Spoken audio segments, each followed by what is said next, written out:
My upcoming video requires so much. I was about to swear. No, that's fine. I've been swearing. You're fine. We encourage it. I f***ing encourage it. You don't. Language. No. When Quantum is the one telling you language. Watch your mother-ing profanity, you sinner. Watch your profanity. It's like I always say, quality over mental health. True. There you go. Yeah. As long as your content is quality, as long as you look good for your viewers, for your listeners, your personal life doesn't matter. And then there's me, who has neither. Listen, as long as you can pump out the content, who gives a shit about how you are mentally? We're all slaves to the system. Yep. Susan Wojcicki. They feed my family. Wait, y'all are getting money from this? No, not at all. I'd say I can understand Quantum getting money from it. Oh. I should be getting paid for the first time this month. Nice. Oh, nice. Which is Congrats. exciting. Probably like 2 cents. I hope more than that, considering the amount of views you've been pulling in lately. Yeah, you're right. It'll probably be like 3 cents. Yeah. Maybe 4. That's about how it typically works out. A nickel? Like, I think that's asking a bit too much. If I had a nickel for every nickel I earned from YouTube, I'd have no Shut nickels. Shut up. Alright. I'm gonna do the classic Out of Our Mains intro now. Oh, you gotta do it. Usually I like doing this when people are not expecting it, but I didn't see a good way to lead into it, so I'm just gonna go.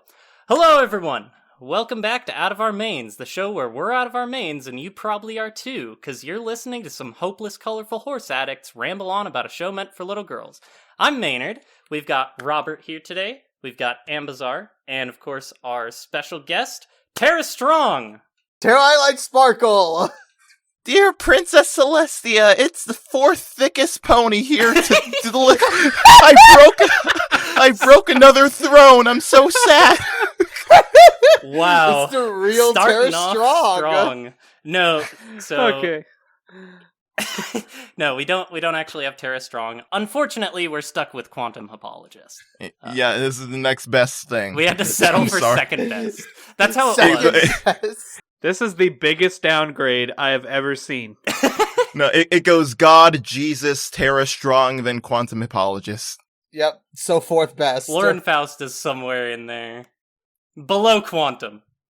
She's about like 10th. Don't even get me started on Larson. I think that needs to be the end goal of this podcast, is to have, like, Tara Strong, M.A. Larson, or, like, Lauren Faust on here one day. All three! All 3 of them? At the same time. You know what? I just realized that Ambazar's tail is covering me up, so I'm gonna put myself in front because I'm important. Wow. You keep telling yourself that, buddy. I'm more important than everybody else here. Says the one who saw Puss in Boots 6 times. Yes! That's why That's he's what important. makes me the most important. But yeah, seriously, welcome to the show, Quantum. It's a pleasure to have you here. Finally, good to finally get to talk with you. Finally, some good content. I know, right? Finally, we get someone who's not some random bozo we picked up off the street. Ambazar. DJ Thed, who the fuck is that? Who's DJ Thed? We got Quantum on now. As we all know, I'm better than DJ Thed in every way because I haven't worked for Hasbro. No. Thed is great. Thed is a fun guy. Yeah, he is really cool. Yeah. Alright, now that we've dunked on every special guest before now, sequentially in order. Wait, are we doing every guest now? Like in a row? Are we ranking them? Are we doing a ranking? You thought it was a podcast, but no, it's a tier list. Let me pull up the channel. I need to roast everyone. Okay, Oh, no. where are we putting Maynard on the list? Quantum rates the thickness of everyone who's been on the Out of Our Mains podcast. Jesus Christ. Mathematically, of course. I wouldn't be canceled. I'd be arrested. Oh, gosh. Wow. This is going great. Who is the thickest Out of Our Mains podcast member? That's gonna be the thumbnail. That's the thumbnail. It's me, and it's not close. It's all those bags of ham, man. I don't know. Have you They seen take a that? toll, I'm telling you. Okay, we need an expert opinion here. Quantum, like, what do you think? What, guys? It is 3:00. My brain has not fully warmed up. We're only 8 minutes in. These are a lot of questions. I don't even have a PhD. I faked PhD mine. in thickness? I'm working on it. Well, then Studying by what hard. authority do you have to rank the main 6? That was my dissertation. I'm working on it. I demand a recount. This was rigged from the start. I respect it, you know, considering, like, student loans have got to be expensive for, like, the PhD in thickness, you know? I had actual statistics homework that I could have been doing, and instead I did that. So, Nice. I mean, You know. you could, like experience. You use it as a statistics project. That'd be, I'm sure your teacher would appreciate that. Imagine rolling up with, like, a PowerPoint slideshow and then showing that! oh, I totally do it. Yeah, I don't This doubt is it. why I deserve early graduation. Okay, we're 9 minutes in and things are already unhinged. Yep. Oh, welcome to Out of Our Mains, where we're out of our mains. Yep. Oh. Now, Quantum just brings out the worst in us. I bring out the worst in a lot of people online. It's a special talent. Oh my gosh! What would that cutie mark look like? Wait, no, don't spoil it. It looked like 4chan. Is that what your cutie mark is going to represent, though? No, the OC that I have is like a very well, I think it's like unique, but it's not really a joke. Like it's not ironic. Yeah, it's more professional. I get that. Yeah, Gotcha. quote unquote. As someone whose profile picture is a blue Chad Hitch, Kronk on pretty much everything except for this podcast. Yeah, I get it. For this, I could have, people have been messaging me and being like, I hear your voice and I can't think of anything but the Chad Hitch. I'm like, I can't just put that on the podcast. Like... You could. Okay, theoretically, Coward. yes, I can. Alright. You wanna bet? Oh no. Alright, we doing this? Oh no. Are we doing this? Maynard, don't Okay, do hold on. it. Hold up. No, don't Hold do up. it. Hold up. Oh, gosh. Alright, boys. Maynard, what you don't asked do for. it. No. Okay, file. He's images. getting swole. Okay, so I know you said this episode was going to be unhitched.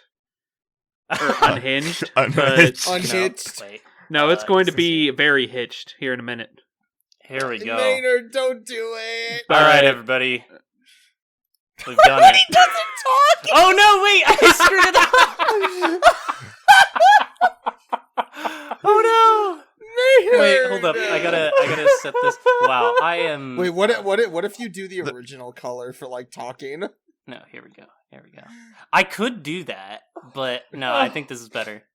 Yeah, there we go. No. Oh my god, Yeah. I wasn't ready. Welcome to the Out of Our Mains podcast. Oh. All right, let's undo this. Fix Okay. that. Yeah. Do we have like any talking points to keep this from just devolving into chaos? Because we have accomplished nothing in like 10 minutes. We do, yeah. Let me just revert back real quick, and then we'll figure this out. Okay. What have you guys at home learned today? Anything That Maynard useful is yet? obsessed with Puss in Boots and memes. Yeah, actually, I think that's a great talking point. Quantum, have you seen Puss in Boots: The Last Wish? No, and I know Get that off like my show. everyone. Get off my show. Look, You're gone. no, Goodbye. It's oh god, no, it's No. it's the same. It's the same thing that happened with Spider-Verse. Okay, like, Oh. you have to understand. Like, I am not the kind of person that like sits down and willingly watches movies unless they're My Little Pony related. I am the exact same way. For 99% of the time, I cannot just sit down and watch something unless I'm like fully invested in it. The only time I ever watch things is when I'm like eating or something. Or with Puss in Boots. Or if it's a particularly high-class piece of media, like Puss in Boots: The Last Wish. In theaters now. The best movie to come out in the past century. Which is all of the movies. I don't doubt that at all. It's just like, well, if I okay, this is just the thing with me. because you've seen how hard I hyperfixate on MLP now. But Yeah. like, if I'm going to watch Puss in Boots, then I'm going to watch all of the Shrek movies and like learn everything I can about like Puss in Boots lore, which I Wait. don't know how much there is. Hold But, on a you know- second. You said something that has me a little bit confused. Did you say you have not seen all of the Shrek films? I've never seen a single Shrek film. Oh my god. Okay, now I you're really do need to kick you off this podcast. No. I'm actually planning on getting a group together at HarmonyCon to watch Puss in Boots, and you're free to join. It'll probably be like Sunday afternoon if you're there still. Okay. I was about to say, when are we doing that? I'm going to be so busy at this convention. Like, I almost can't put it into Mr. words. Community guest. Yeah. No, you don't understand. I'm going to be Big on like man. 5 panels minimum. Oh god. I've only got 2, so I'm a little Congrats bit. on that front. I've got none because I don't have money to go there. Yeah, no, I'm not saying this in like a brag. It's like, oh, I'm better than you way. I'm saying this in like a help me way. Oh gosh, yeah. I mean, we could always put you back in that sale. Yeah, you could stay home and not come to HarmonyCon. We could put you in the cell and give you your ham. It's that easy. At this point, I think if I tried to say no, I'm not going, last minute change, like Luck Rock or Button would just like teleport into my room and just like grab me by my collar. It's like, nope, you're going. Yeah, you're coming with us. It's like, I think choice is out the window at this point. Yeah. Did I say Button? That's Everfree. No, never mind. Yeah. I mean, Wait, hey, is it's it? still dope. Hold on, I gotta go through my Discord DMs and do some fact checking. Oh my I gosh. have no clue, honestly. I'm very bad at keeping track of that sort of thing because last year was my first year going to cons, so. I mean, this year is going to be my first year, so like So Harmony's gonna be your first one? I've not only never been to like an MLP convention, but just like never a convention in general. Oh wow. The outside world scares me. That is 100% and completely fair, but yeah, no, you'll have a good time. I'm very much looking forward to it. Harmony was my first convention last year. I had been to a general like gaming convention, but it was really big and it was really like commercialized sort of thing, where it's run by a big like corporation and stuff. Pony conventions are very different. It's not that the con was bad or anything, it was just not the same. I don't know where to set my expectations, but I think they're just like right in the middle right now, wherein like for at least one day I will be hauled up in a room just like watching, I don't know, probably watching Tell Your Tale. Nice. Hi, Editing Maynard here. I'm interrupting this because Quantum's recording cut out here for a minute. We didn't really lose much, but we started talking about it, and I saw no good way to make this conversation make sense without doing this. Sorry for the interruption. Back to the podcast. Okay, cool. Okay. Radical. We didn't lose Awesome! nothing. No, I don't know. Awesome! I respect that you went for it. I'm Rainbow Dash!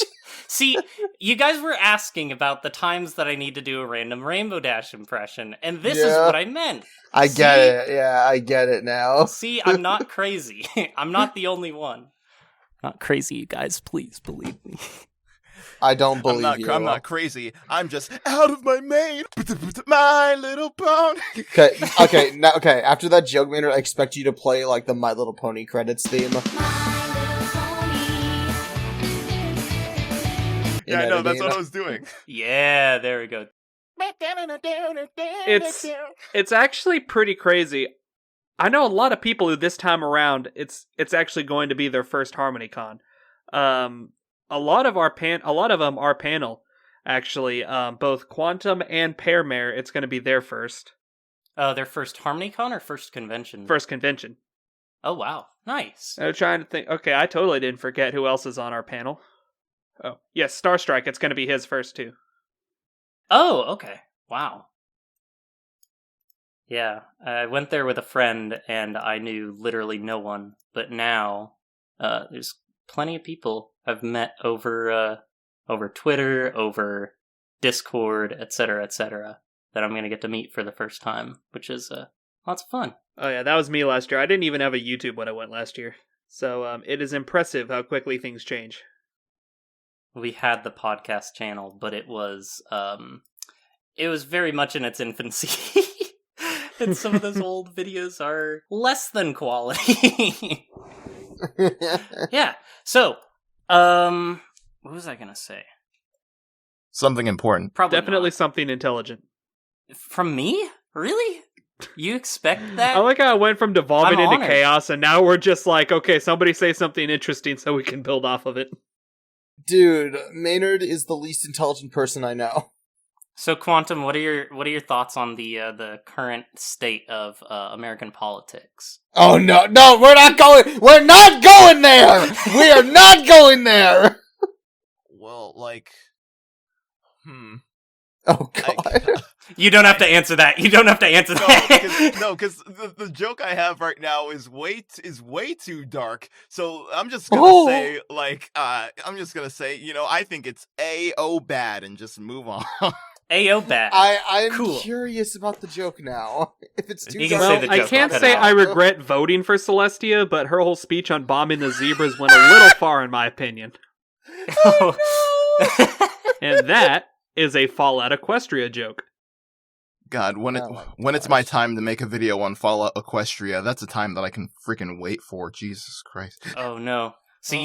you've read Fallout Equestria. I have not, no. Oh. But like, because my plan for the completely serious analysis series, whenever I freaking finish that, once I finish all the canon books, I'm gonna move on to fanfiction, and I feel like a good place to start out would be Fallout Equestria, or actually no, Bride of Discord, and then Fallout Equestria. Bride of as, Discord like, is a Bride good of one to start Discord. with. Yeah, Because I have that's never a read Bride classic. of Discord.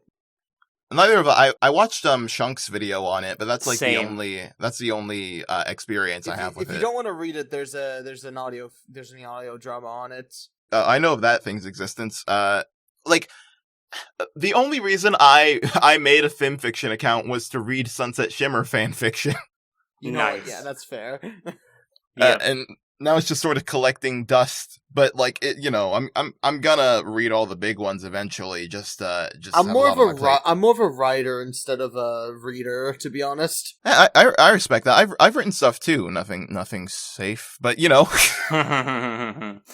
I've not written anything, but I didn't start reading fanfics until like a couple years ago or so, because I've been quote unquote in the fandom since like late 2014, early 2015, but I always avoided fanfiction like the plague. I think I read like You probably just had a bad experience if you avoided it like the plague. well, it wasn't even that. It was just like the stigma around fanfiction. I was in middle school at the time. And so, like, the big thing was like, oh, fanfiction's cringe. Anyways, let's go play Five Nights at Freddy's and talk about the deep lore surrounding that. I'm like, yeah, that checks or out. let's play Gmod and dick around with the FNAF SFM models. I was totally of the same mind. Still am. The thing is, like, I dismissed fan fiction, but I still liked fan comics because I don't know. It's just.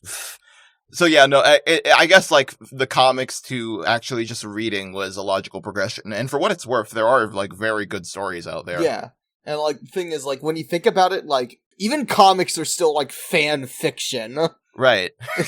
Like any fan made content is still fan fiction. It's just fan fiction is commonly associated with written media. Yeah, but anyways, on this train of thought, Quantum, how long have you been like in the MLP space? I don't know about necessarily the fandom, because I feel like there is kind of like a differentiation there, but like how long have you been watching MLP?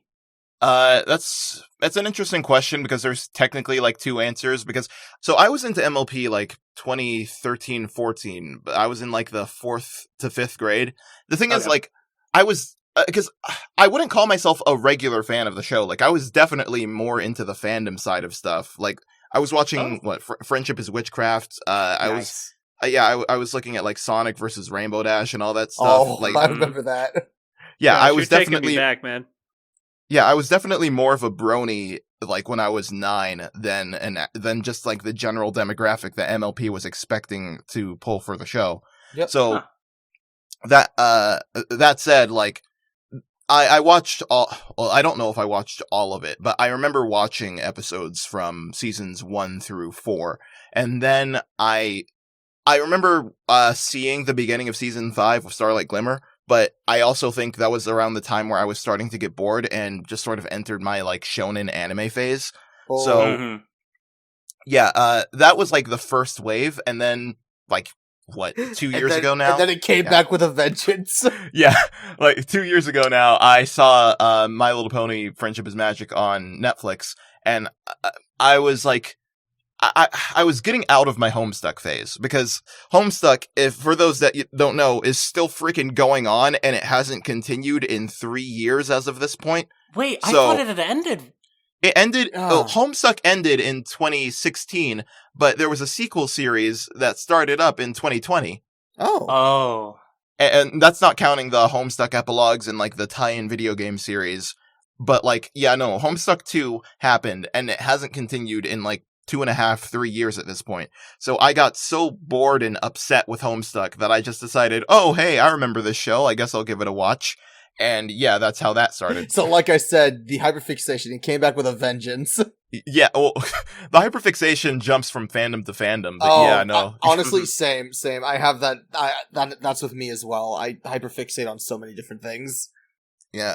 It's like, I have like 2-year intervals of just like, oh, here's a cool thing. I will learn literally everything there is to know about this and then move on like nothing happened. Not to say this YouTube channel is going to end, but you know. Yeah. Got it. I can't say I don't know. I've been pretty hyper fixated on Pony since like 2012, 2013 when I first started watching the show and learned about the fandom. Old. Yeah, and I mean it's crazy because I'm only 23, but I hear like Quantum say, I started watching like 2013, 2014. It's like I was in 4th grade, and I'm just like, oh, It's like that. it hurts. Oh my gosh, that hurt my soul to hear you say that. I hope you know Oh that. my God. Oh. Like you never really think about it unless like it comes up in a topic and you're just like, oh, you're just sitting there just contemplating existence because of how long it's been and how long you've been part of this fandom. It's like I can't leave. You won't let me die. It's kind of insane because I look at people who have got into the fandom when they were like graduating college, and it was like 2011 or whatever, and they look back and they see like people around my age like, yeah, I'm an adult, and they're like, oh my gosh, we're so old. And then I look back and I see people who are like, yeah, I got into MLP Friendship is Magic when I was in elementary school, and I'm like, I'd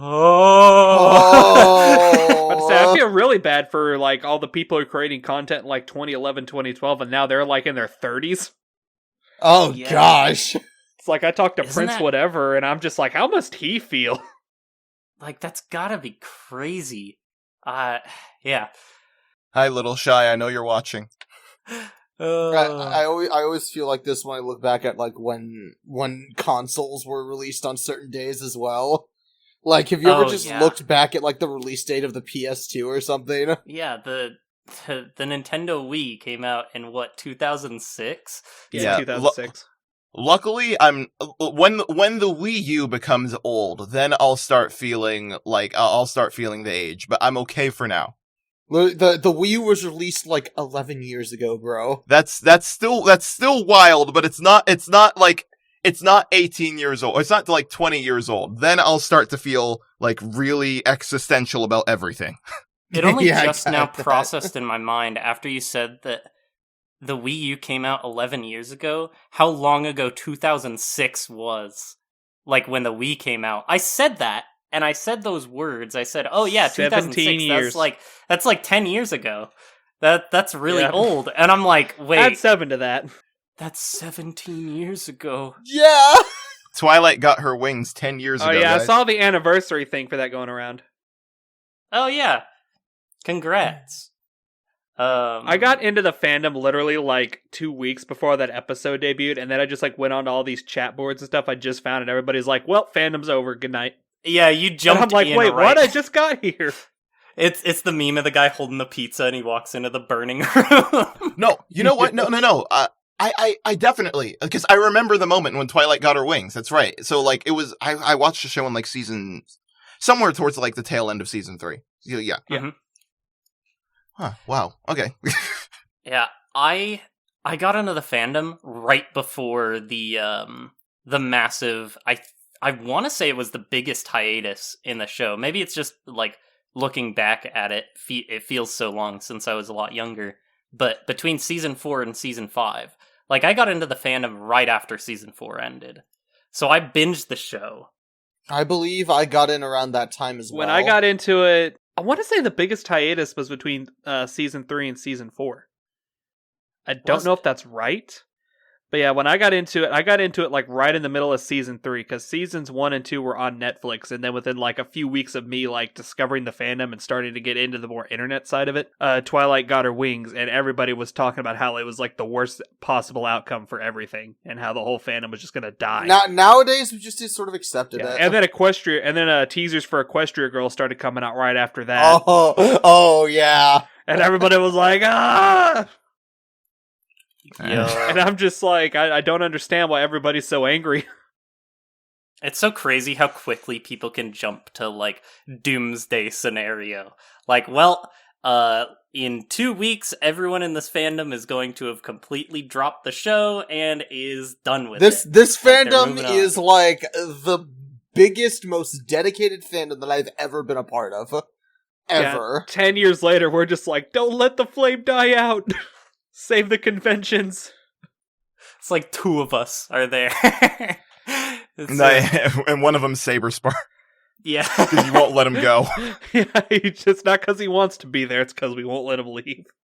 Just Saberspark on a leash. The last 2 people in this fandom are going to be AC Race Best and Saberspark. Maybe Little Shy actually is going to be up there. I was about to say, I think Little Shy, I think it'll take a lot for Little Shy to not be here anymore. That's true. Yeah. It's just that, like, I don't think people understand, even if, like, G5, so I'm not gonna sugarcoat things, I'm gonna be honest, I have not been liking Make Your Mark much. I watched all the episodes, and I understand the idea that it's, like, it's not going to be Friendship is Magic again. It's not going to be. And that's unfortunate, but it's, you know, it's a thing. But You just got our entire podcast canceled. Oh, yep. I've all but, like, decided, like, I want to see what chapter 4... Like, I think I'm still gonna follow the show because I'm in the fandom, but I don't know if I'm gonna watch through all of it. But even if G5 ended up not improving at all, and even, like, going downhill, I still don't think this fandom is going anywhere. No, it's not. There's no shot. But see, that's the interesting thing, because I feel like G5 is like, I feel like it's okay. Well, it hasn't succeeded in terms of marketing, but that's only because it's not Friendship is Magic. But like, but like in terms of like keeping discussion going, I feel like that's been something that's been relatively well achieved. Yeah. It's been good at, like, bringing talking points up, I guess. In the fandom. I personally have been, I've been a big fan of the comics. I don't think I'm updated yet, but I think I've had the most fun with the G5 comics. That's out of anything. Okay, because I've read all the G5 comics, and like they've certainly been like more tied into G4 than Make Your Mark and Tell Your Tale have. Yeah, but I guess personal. It's not even like.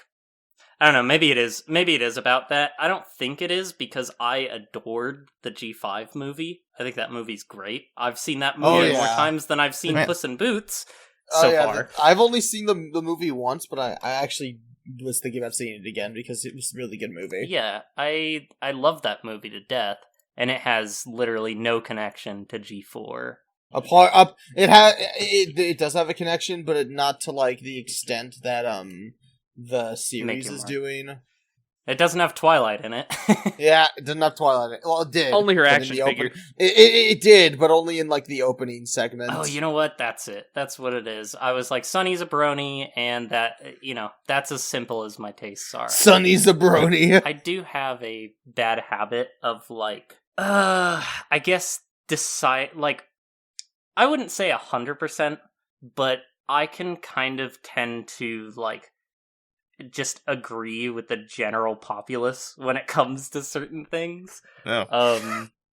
I'm not very good at forming my own opinion. You're not very good. You're not very good at being a somebody. Yeah, exactly. I'm just like, oh, this is cool, and then, like, the internet takes a dump on it, and I'm like, yeah, now that I think about it, it's not that great. But I don't know, with Make Your Mark, I feel like, well, with G5 in general, I feel like I've been kind of the opposite.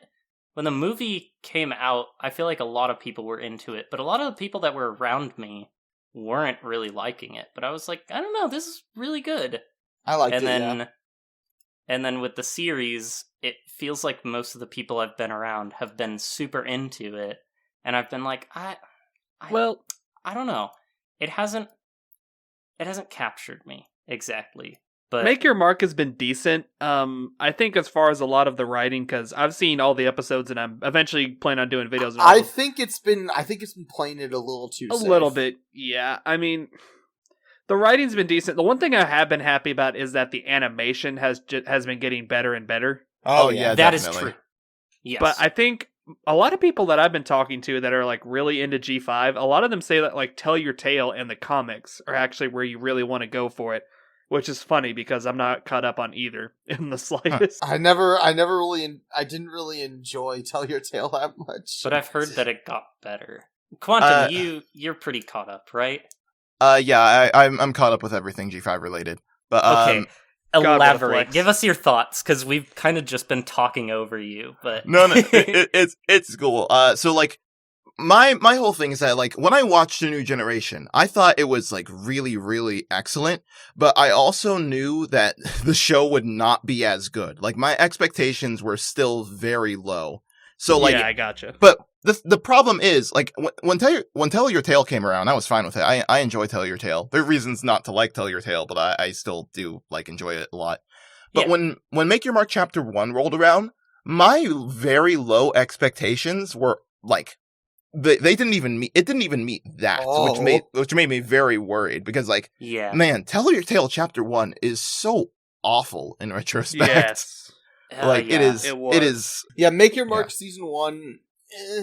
Well, Chapter 1, yeah. It's so weird how they're doing this whole chapter thing. Chapter 1 was, like, it was fine, I guess.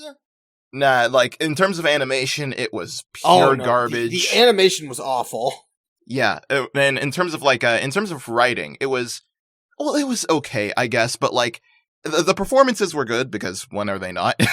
But, in terms of, like, plot structure, it felt like, well, it varies from episode to episode, but Chapter 1 was pretty, like, it was definitely the most middle of the road story that that Make Your Mark has had, in my opinion. Like I said, it felt kind of a bit too safe. But like as the show went on, I thought episodes 1 and 2 were very average, not like better than Chapter 1, but not much better. Then episode 3, I feel like everyone agrees that that's the best episode. Oh, then, hands down. Oh yeah, good episode. Then 4 and 5. I don't know about you guys, like. Well, okay, have you guys, I forgot, how many of you guys have seen, like Make Your Mark, like, all of it? Like, Maynard and I have seen everything except Winter Wish Day. Okay. Yeah, I've seen all of it and Winter Wish Day, so. Okay, so please tell me I'm not crazy, but 4 and 5 are so bad. Maynard and I literally talked about this on the podcast. Fucking, the Cutie Mark mix-up, like... Oh my gosh, yeah, that made me so mad. We talked about that, and we were so mad. I forgot about that. Episode 4 is the next video I have to do a How Bronies Reacted video on, and I'm literally procrastinating that episode because I hate the actual episode of the show so much. Yeah, it's not that it's I'm not hoping just that. I'm hoping it doesn't ruin the YouTube video I'm going to have to end up doing on it. Right, because it's not just the story that's really like bland, and the writing that's also kind of like meh. It's very like uninteresting. It delivers its punchlines very. That's another thing too. Sorry, I'm distracting myself. You're fine. But the audio editing in those 2 episodes is horrendous. Characters talk like way too fast. They talk like how I'm talking like right now. They don't take any breaths. It's like. It's insane how poorly edited those episodes are. But like, and speaking of, I hate to cut you off, but speaking of audio editing, there's something I've noticed about Make Your Mark, and I know it was a huge thing in Winter Wish Day, but I think it was a big thing in all of Chapter 2 as well. And have you noticed that there's so many, like, instead of writing dialogue, a lot of the characters will just, like, start laughing awkwardly? Yes? It's like they're afraid for it's like they're afraid to have silence at any point. No, because you say that, and I immediately flash back to like one moment in episode 2 when like they all got the fruit juice on each other, and then Pip goes, the perfect blend, and then they all laughed, which is like. It wasn't not funny, but like, you know. I feel like it would have been just funny in a very painful way if there was an awkward silence instead. I don't know about there, but I think it would have been better if they just moved on from that. I didn't think about that, but that's kind of true. There are some jokes where they have the characters laugh at, specifically Izzy. When she says something funny, they will 90% of the time have the characters acknowledge that and laugh at it. Well, Maynard, Robert, when you guys watch Winter Wish Day, keep that in mind, just how often like characters will awkwardly laugh at like nothing. Yeah. You know what? Yeah. No, but here's the thing. Here's the thing though, like because you say that, and like I'm thinking of episode 6 and 7 because they have a lot of Izzy focus on them. And I thought those, or 6, 7, and 8 were really, really good. Like, not episode 3, but like, you know, on a scale from like 1 to 10, if episode 3 is like a current 10 out of 10, then those were like a 7 or 8 in my opinion. I think I liked episode 6. I think I did like episode 6. 7 and 8 felt a little off for me, but at the same time, I did sit down and watch all of them in a row, like right after they came out. And I was kind of fatigued, but I haven't really had any desire to go back. Like, here's the thing, like, again, Maynard and I have, like, ranted about this before. Like, episode 5 still pisses me off, it really does. Yeah. Because, like, Sparky is literally a Mary Sue. Tell me I'm wrong. Well, he's not a Mary Sue in the traditional sense, but he feels like a Deus Ex Machina we don't want. He's an abomination unto God. His place in the series kind of feels like poof almost. Yeah, that's a good way of putting it. If you recall in G4, Starlight also did that whole QuantumHippologist thing, but that's her whole thing. She's magically attuned. Yeah, at this point, it feels like Sparky can literally do anything, and that's another thing with G5, because I know people say, like, you know, don't compare them, they're different shows, and I do like G5 for what it's worth, and I do, I respect that they have the audacity to connect it to Friendship is Magic. Yeah, like, if episode 4 and 5 are the only, like, bad episodes, and hey, you know, 6 out of 8 ain't bad. People say don't compare the shows, but like, if G5 has the audacity to like take place in the same universe as G4, then I'm gonna compare them. They literally make references to they literally make references. So Ambi's therapy video, go watch it. It's good. Yes, that makes me so mad. When people are like, stop comparing G4 to G5, and it's like they established immediately in the movie and in the series, like it takes place in the same universe. Sunny wears Twilight's cutie mark on her at all times. It's like, don't tell me not to compare them, because that is what they want. Be it for story or marketing purposes, that's what they want. No, but here's the thing, though. Because people say that, but then I think if I'm gonna do that, then I'm gonna compare, like, G4 and G5 to, like, the other generations and also like other kid shows out there. Because I still think that I still think that like Make Your Mark and Tell Your Tale are, well, if Friendship is Magic is exceptional, then Make Your Mark and Tell Your Tale are great. Because like, compared to like other shows out there, like, I don't know, like what, the new Polly Pocket or like old Strawberry Shortcake, then yeah, no, I think for certain. Yeah. In that regard, yes. I think, because I've actually been thinking about this a lot lately, where, yeah, I do think that Make Your Mark is better than, like, the average in terms of, like, kids' shows, but it hasn't reached a point where I'm like, the way I've been thinking about it, right, is if I had seen, because there's not many other, like, well, actually, that's not true. I primarily if I watch a show, most of them are kids' shows. Like, there's a couple anime I keep up with, but, like, the shows that I will, like, go and watch are, like, DuckTales, Steven Universe, MLP. Like, those are my big things. But, Make Your Mark, if I had seen Make Your Mark back in 2014, when I got into G4, or if I had seen it now and had never gotten into G4, I would not watch the show. I wouldn't follow it. I wouldn't be interested. That's my take on it. No, yeah, that's fair. Because like, but I also have to like, okay, well, to bring up a little like perspective, I was watching Equestria Girls with some friends the other day because they hadn't seen Equestria Girls, and yeah, I was shocked to, like, upon revisiting them how not good they were. Yeah.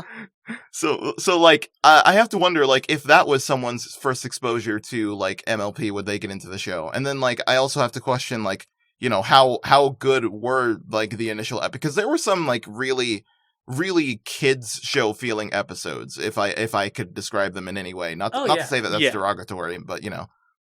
Yeah. Ticketmaster.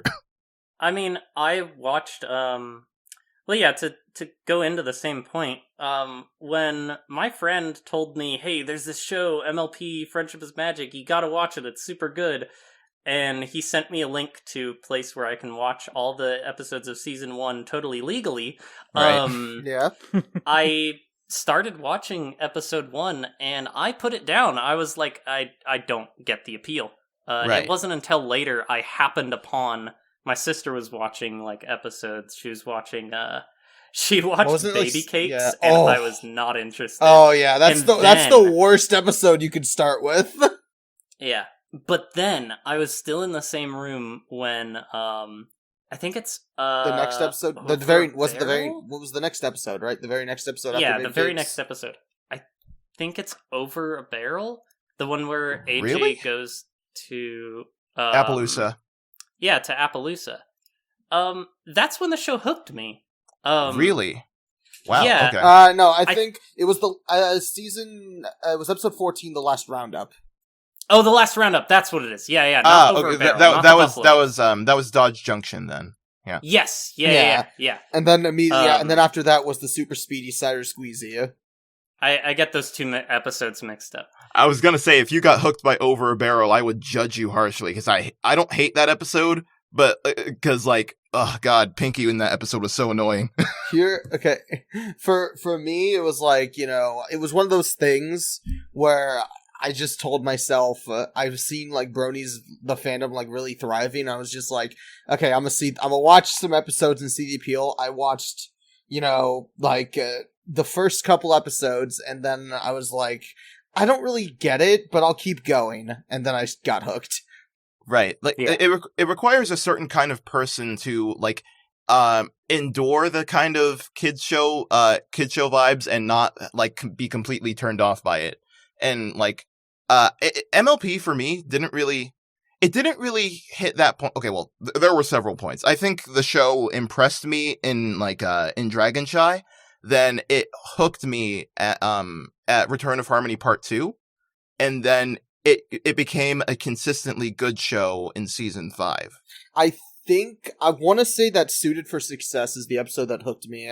Yes, I was just about to say, my little sister was watching Suited for Success, and I had seen her watching it, and I remember so good. I remember thinking, well, it looks pretty, but I don't think it's for me. And then we sat and watched the entirety of Suited for Success, and I'm just like kind of hanging my head in defeat. It's like, yep, so good. Suited for Success had some like amazing comedic timing with its dialogue. Yes. Great. Yeah. Mostly why I put it there is I'm very heavily biased towards songs, and Super Speedy Size Squeezy 6000 coming immediately after the episode that got me interested was a surefire way to get me into things. I remember you specifically told me you were interested at last roundup and got hooked by Super Speedy Size Squeezy 6000. Yes. Yep. Exactly. Yeah. Okay. That's the exact same situation with me and Dragonshine Return of Harmony Part 2. Interesting. Which it's funny because I look back at when I first started watching the show. So those are the episodes that hooked me, and I still like those a lot. But I also look back at episodes I used to like a lot, and I'm like, that wasn't very good. Like, I didn't like that episode very much. Definitely. Dude, the same thing happened to me. The thing happened to me with Mystery on the Friendship Express, because I loved that episode, especially as a kid, but like going back to it, I was like, oh man, once you know what's going to happen, it's not as engaging. And okay, you guys are going to hate me, but I made a tweet about this, but the exact same thing happened to me with a Canterlot Wedding. Like, yeah, I get that. Like, it's still a really, really good episode, but I get that. Like, I get that because once you know the twist, it's not as engaging anymore. Right. And okay, I don't want to spend all my time grieving about how overrated how that episode is, but like you know, like there are several moments in there are several moments in season 1, 2, 3, 4, all those seasons that aren't recent where I feel like man, I feel like you can really feel how hard 4chan was liking the show ironically, and before they caught wind of it. Mm-hmm. But like that's still like exceptional children's programming. Like, definitely. Oh, yeah, for certain. I do think that the show like gets better, and like as it goes through. There's like a slight hiccup in season 7. I meant season 6. Season 7 is great. Please don't cancel me. In my opinion, but like other than that, I feel like the show kind of just got better as it went on. Like, some of the early episodes, I'm actually kind of in a little bit of a different boat, because when we went through a bunch of the older episodes, I was like, there are quite a few of these that I'm actually surprised at how much I like these, but I'm wondering if I'll get the same feeling for later episodes once I get to those, because some of my favorite episodes are season 6, season 7, like season 9. So one thing I did want to talk about, first of all, I find it funny that we thought that this episode was just going to be complete chaos, and like half of it so far has been just us like discussing G5 and like recalling the good times of Friendship is Magic. But one thing I wanted to talk about, and if you watch my videos, I assume everyone out there has, I'm sure you're all good, upstanding citizens. Maybe I've seen like your older ones. But in my videos, something, because I started thinking, obviously, I don't hold G5 in as high regard as Friendship is Magic, although I do enjoy it. And I was trying to think, and I think one of the big reasons is one of the things that made me fall in love with Friendship is Magic was the world of Equestria itself. Oh yeah, they do a good job world building, I'd say. You're talking about like all the settings and locations. Yeah, all the settings, locations, even like the animation style and like just the look of the world, like. G5 Equestria is so boring. I think it has like room to grow, but yeah, as of right now, what we have, because like we have 3 locations. We only know a couple locations from the movie and the series, but they haven't really like you think about like what's the Dragonlands like now, because it's in the same universe. So we have all these other locations in mind. Like, what are they like now? But like I don't even really necessarily need them to like revisit old locations. Like, just make some new towns or Like, add something. Every episode of Make Your Mark was in Maritime Bay. It's very Sonic Boom in that way. Yeah, yes. Not only do you think about the old locations, you also crave the new location. So it's kind of like you're kind of like stuck starving for like variety in both senses. Yeah, like I remember in season 4 of Friendship is Magic, the episode Rarity Takes Manhattan. Where we actually spend like a whole episode there, and it's just completely different location, backdrop, animation, and I'm just like, this is so cool.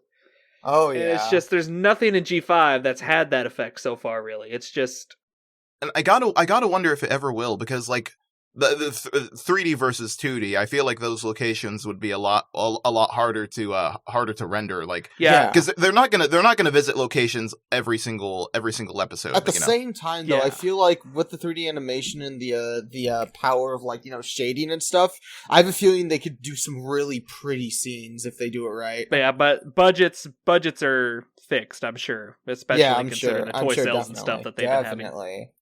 I have like this huge, like, or not huge, but what I want to see out of G5 eventually, maybe, this is like my pipe dream, is like a journey to Opaline's castle, wherein they have to like, venture forth and like, I don't know, maybe there could be some nostalgia pandering, like I don't know, like jumping Ghastly Gorge or something, and like get into and like just having a whole season adventure, because that's the thing with Make Your Mark. They have the opportunity to have arcs and like set serialized, because it's serialized now. They have Netflix. They don't have to you don't have to wait to catch a new episode and be completely refreshed on the characters. You can just jump into a season and literally binge that entire arc. So like, if they were to have a journey to the castle, I think that could really work. Yeah, definitely. Yeah, I totally 100% agree with you on that. I think that'd be like a cool like chapter 4 finale maybe, or something like that, just like storming Opaline's castle to like maybe rescue Misty. Yeah. I could definitely see that. Or what I think is like Sparky gets kidnapped and then they have to rescue him. And then they accidentally drop him out the window. I want them to actually make Sparky a character at some point, please. Yeah, I want them to make Sparky awesome. No longer a character. So just we are not the delete same. Him. Make Sparky like Spike's son or something. Wow. Okay. I honestly don't think I wouldn't mind Sparky if, number 1, he didn't sound like an old man trying to gargle oatmeal. And if, number 2, he actually had teeth instead of gums. Yeah. I mean, he has true. A singular tooth. Sparky is like if Flurry Heart stuck around and also wasn't cute. Like, hey, I give them the Flurry Heart, like, as jarring as that addition was, Flurry Heart was at least used sparingly. Yeah, well, you say sparingly. I think she appeared, like, 4 times? Yeah, very, very sparingly. And it sucks, because I feel like Sparky has neutered Hitch's character, too. Like, that's Hitch's only purpose is to be his dad. Because, like, here's the thing, like, with Flurry Heart, like, she was used very, very sparingly, so we didn't have, like, this Deus Ex Machina just around now. Because Flurry was, like, an alicorn. They could do so much with that, like, in terms of, like, power, but they didn't. And I respect that. I actually ran a YouTube poll, and I asked all of my subscribers who was the number 1 character from G4 you'd want to return in G5. And, like, I had, like, Twilight, Celestia, and Luna. I had a bunch of options, but Flurry Heart was actually the number 1 option that they picked to reappear. I think because, like, they want to see her as, like, an actual character, maybe. Because, if Flurry Heart reappears in like, G5, she'd be, like, a fully grown adult at this point. I don't know, guys. We're probably gonna have to hurry this up. I only have about 1,600 hours of recording space left. Oh, yeah. 1,600 hours? I have 5 minutes, so... My upcoming video requires so much... I was about to swear. No, that's fine. I've been swearing. You're fine. We encourage it. I fucking encourage it. Language! No! When Quantum is the one telling you language. Watch your mother hecking profanity, you sinner! Fuck you! Watch your profanity. You know there's gonna be like an 8-year-old that unsubscribes as soon as he hears Robert say that. I don't want 8-year-olds listening to this podcast. We are 4 grown men! Yeah, but we're talking about cartoon horses, so... Okay. I'm not gonna mark any of the videos as for kids because that's lame. But at the same time, doesn't stop kids. Yeah, I don't want. Are we about to get to another YouTube Kids rant, Maynard? No, we're not. Never again. Ooh! Can I talk about MLP Twitter and how they're mad at me all the time? Can I do that? No? Yeah, go for it. Let's go. I want to hear this. Okay. So let's see. Where do I begin? Y'all are stupid. No. Should I go get some popcorn? It's like, okay. So I don't know where their expectations lie with the internet. You know. I get it, and like you have every right to be like upset, but you know, don't friggin' at people because you're not gonna change anything by like getting mad on Twitter and posting about how your moots and how your what are they oomfies, how those fucking guys are gonna like get upset if they see like Twilight Sparkle's cock on your timeline or whatever. So like, you know, again, this stuff happens, but I think there's a very clear give and take with the internet as a whole, wherein like, if you agree to be on social media, then you are going to be exposed to all of this shit. Like, yeah, you, again, feel free to get mad, but like, keep it to yourself because that shit's not going to help anyone. And if you're getting mad to the point of where you feel like you're going to post about it, then just fucking leave Twitter. It's not going to do you any favors. The unfortunate reality of the internet, in any space where there's any form of user-generated content, whether that be text, whether that be video, whether that be anything, there are going to be things that you don't want to see there. No matter who you are, no matter what space you're in, there are going to be things that you don't want to see or that you shouldn't see if you're a kid. Adult stuff, or if you're like, or like even when you go back to the early days of the fandom where there were like anti-bronies and stuff. Oh my god! There's going to be pony stuff. Yeah, literally, on the internet, like whether you like it or not. The r/place event is what brought the anti-bronies out of hiding. I swear. Now that's not to say that like going out of your way to make the internet a terrible place is like okay. Like no, try to make it as friendly as possible.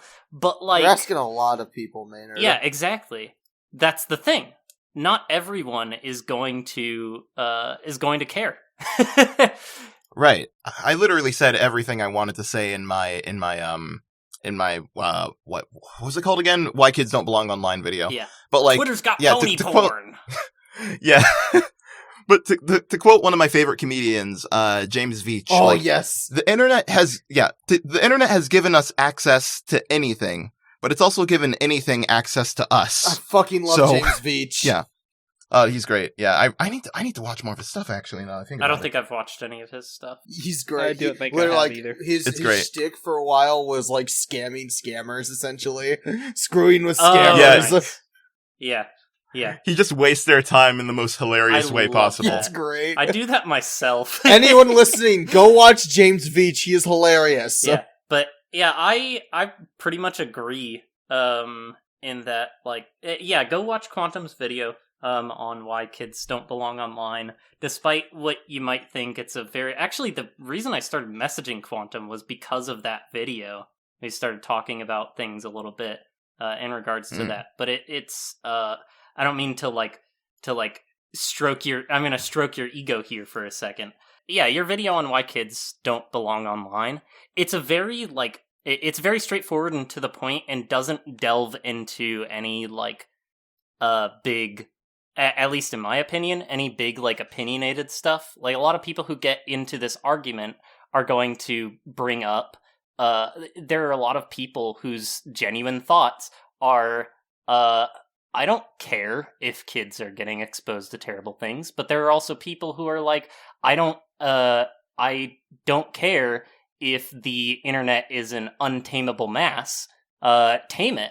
There's people on both sides who think very strongly about things, who are just but your video was very clear to the point. Just these are the facts. These are the things that kids are going to be exposed to if you let them online. Like, my big thing is this falls on the parents. I know that parents can't be, like, 100%, like, helicopter parenting is awful. Yeah.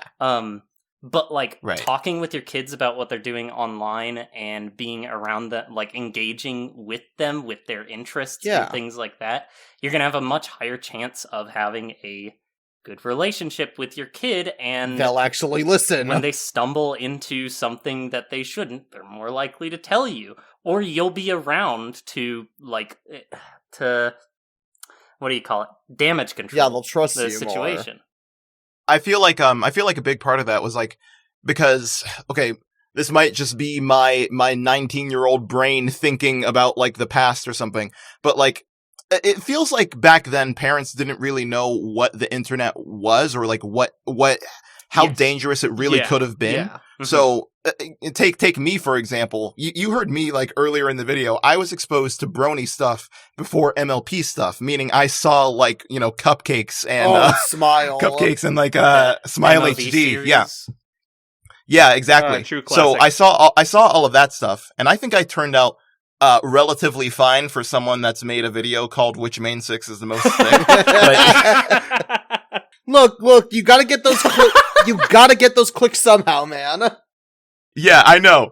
But moral of the story is that, like, if this is just me, but like knowing what's on the internet right now, if it's not gonna change, I would not let my kid on there. I would only let my kid on there when they're like old enough. Yeah, when they're old enough, or you know, or just like bend down and like accept the fact that like, you know, there's going to be unsavory content out there, and your child will be exposed to it if they're left on the internet unattended. Yeah, it boggles my mind to see these 4 and 5-year-old kids just like on tablets and laptops, just free to go wherever, dude, and it's just like, how messed up is this new generation going to be?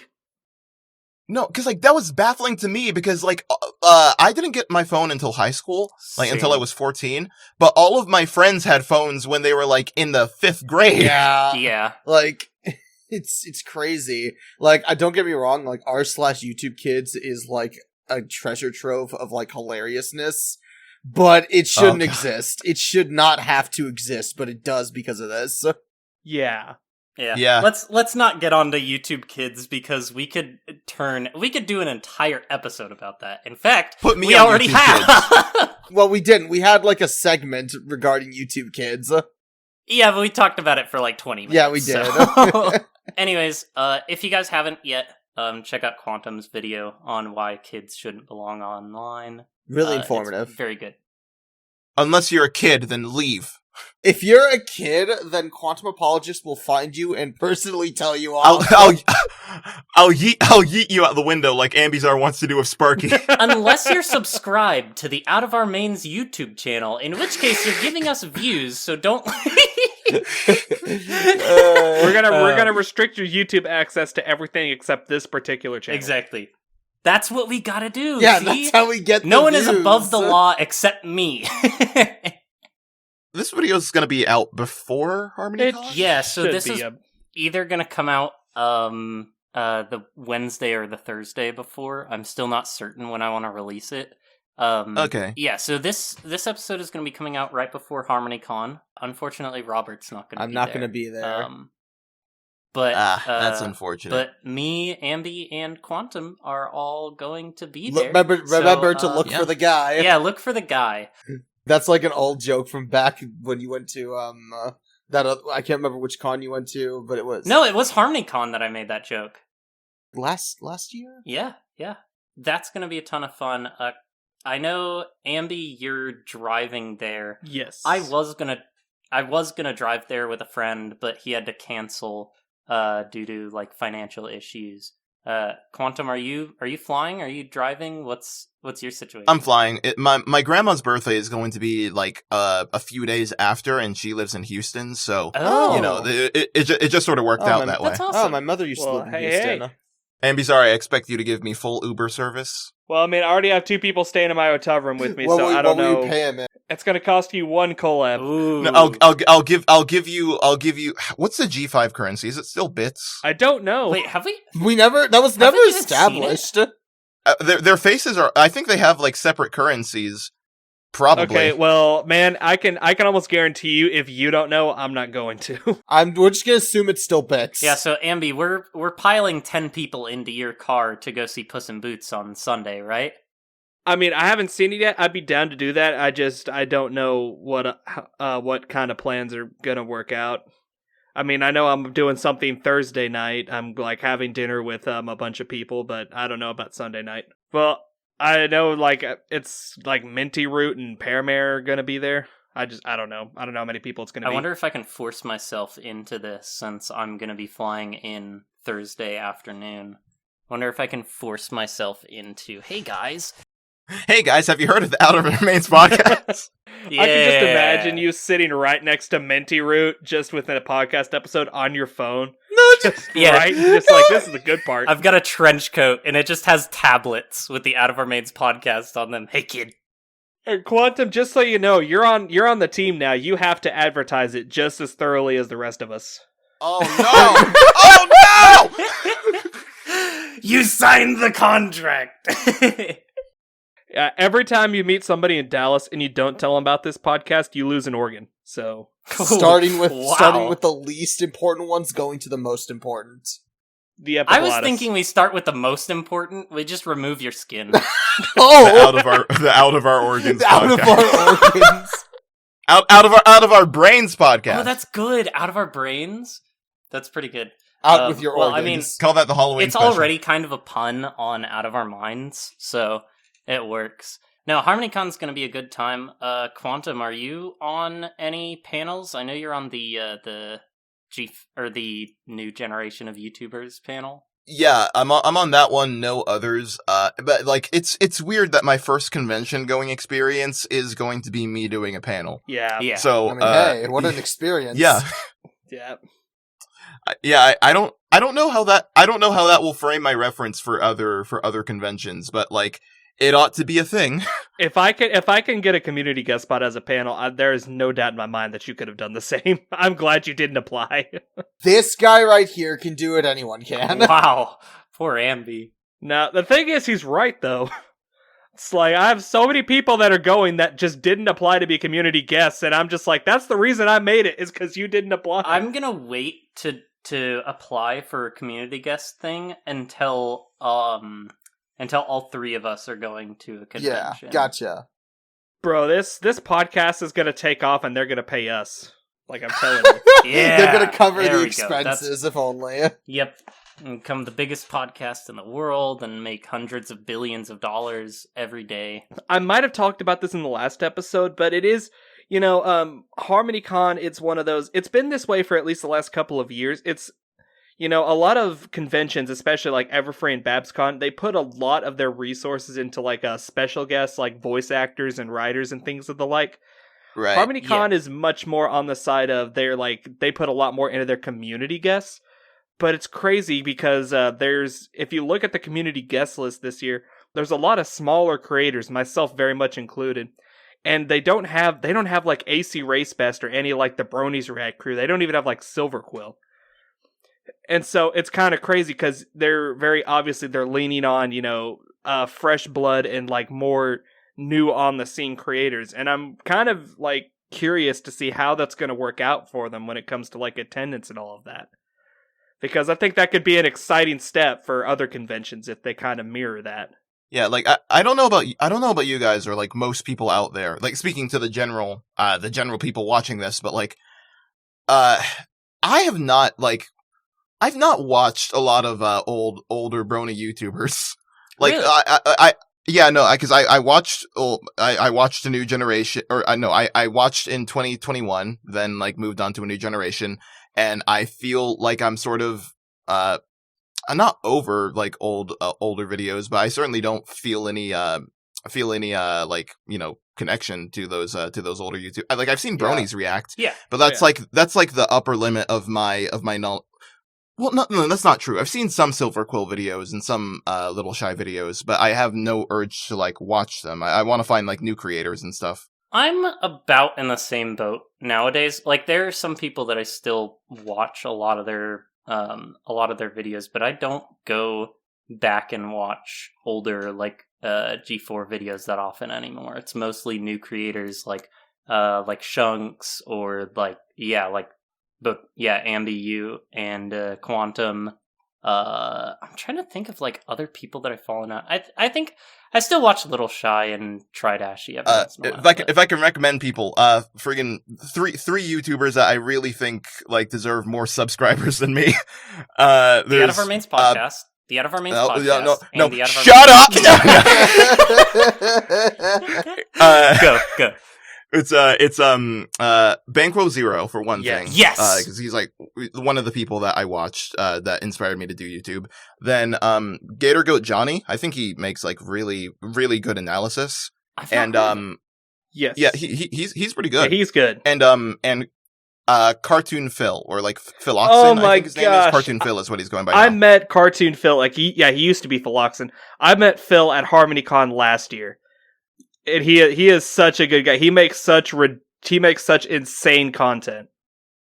Yeah, dude's hilarious. Yes. Like he's more of he's more DWK than I am, and that's saying something. Yeah. But yeah, I actually have no idea if Phil's going to be at HarmonyCon this year, but I hope he is. He's actually doing like mostly interviews and stuff when he was there last year. But yeah, I actually went and had dinner with him Sunday evening, and yeah, he's a great guy. He's hilarious. Yeah, watch his videos. Watch the Let Me Explain series. Like it's just such dry.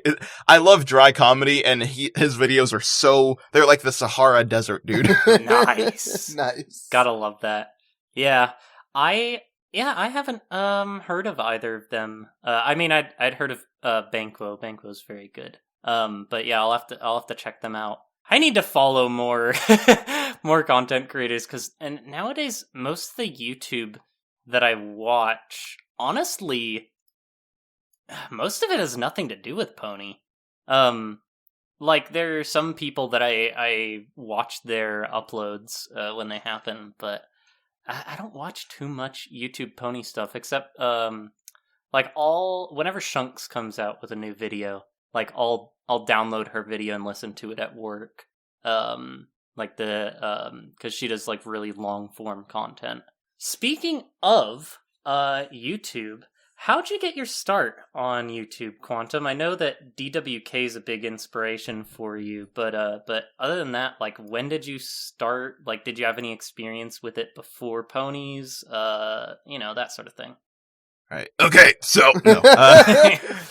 So when I was doing my first watch of My Little Pony in 2021, like part way through season 1, I realized that there was a continuity error between like between 4 episodes and like their seasons, between like what seasons they take place in the year. Oh yeah. And I was like, okay, so if I notice this, then I might as well make like the definitive timeline, because whenever I get invested into something, I always do something completely like unnecessary and elaborate. Mm-hmm. That happens like every single time I'm in a fandom. So like the timeline was that, and I started keeping track of all the episodes, and then figured, oh, hey, I could probably do YouTube off of this, because I've had editing experience for like since 8th grade. So okay, yeah, so it just seemed a given, because I've always liked editing, and I've always been quote unquote funny,